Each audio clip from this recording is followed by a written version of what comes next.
بەرزبوونەوەی ئاستیاوی ڕووباری سیروان بەهۆی گرتنەوەی بەنداوی دەربەندی خان بووەتەوە کاریەوەی بەشێکی زۆر گەنم لە شارە زۆر ژێر ئاو بکەوێت.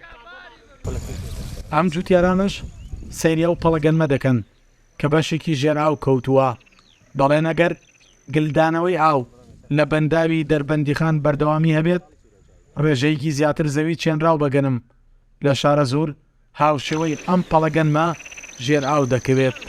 ئەم ئاواگەر زۆر زەرور نییە بۆ خەزنکردن لەمە زیاتر خەزنی نەکا و خەڵک زۆر زەرەر ناکا ئەم گەنمانە دەرەچێ، بەس ئەگەر ئاوا بڕوە ئەم گەنمانە ئێمە وەساین هەمووی ئەبێ بە ژێر بەحرەوە و ئەبێ بە بەحر ئیتر کە بوو بەحرە فەوتێتر گەنمەکانە فەوتی.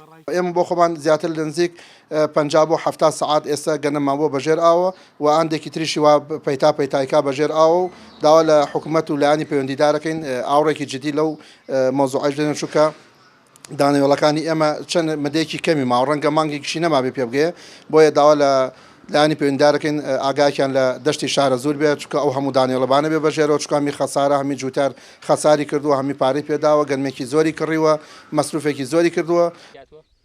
ئەم ساڵ بەهۆی زۆری ئاستی بارانبارینەوە گەرمێکی جوان لە هەڵەبجە و شارە زۆر هاتووەتە بەرهەم، بەڵام مێرووی سن وەک ئافاتێک ڕووی لە گەرمی جوتیاران کردووە، بۆیە جوتیاران داوا دەکەن حکوومەت دەرمانی پێویستی قڕکریان بۆ دابین بکات.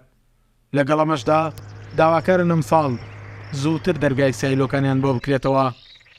گەنم ئێمە خۆمان بۆ خۆمان گەنمێکی زۆرمان کردووە و ئینشەڵا ڕێژەی باشە بێ و زۆر باشە و ئینتاجێکی باشەیە، بەس داواکەین لە حکوومەتی هەرێمی کوردستان ئەو گەنمانەی کە کردومانە ڕادەستی سایلۆکانەکەین، سایلۆکانمان زوو بۆ بکەنەوە و پارەکانیشمان زوو بدەنێ، ئێمەش بتوانین بیدەینەوە بە دەست قەرزارەکانی بازاڕەوە.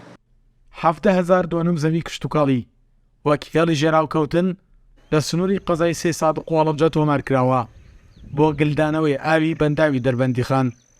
هەر ساڵێکی شەڕشێوەی ئەم ساڵ باران زۆر ببارێت ئاوی بەنداوەکە دەگەڕێتەوە بۆ شارە زۆر، گەرمی جوتیارانی ژێر ئاو دەکەوێت.